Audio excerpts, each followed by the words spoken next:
actually maraming barangay dati na kung baga sabihin natin na masa na nagsusuporta sa kanila, at isa nga rito is kung saan tayo ngayon nakadeploy is isa rin ito na nagiging red areas before.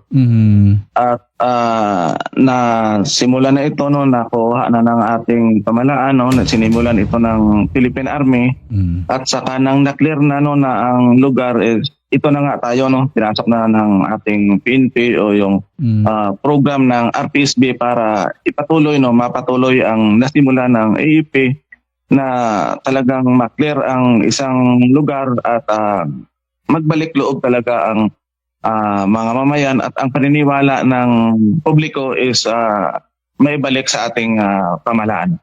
Okay. Itong barangay Right Tapas Capiz, sir, dito ka na-assign bilang team leader.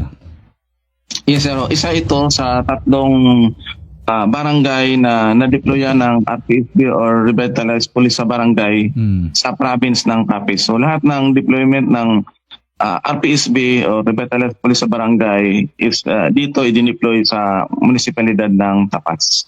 Bakit yung tatlo, sir? Yan ba talaga ang mga barangay na napinitrate noon? Is actually maraming barangay. So itong mga barangay na ito is na-clear na ito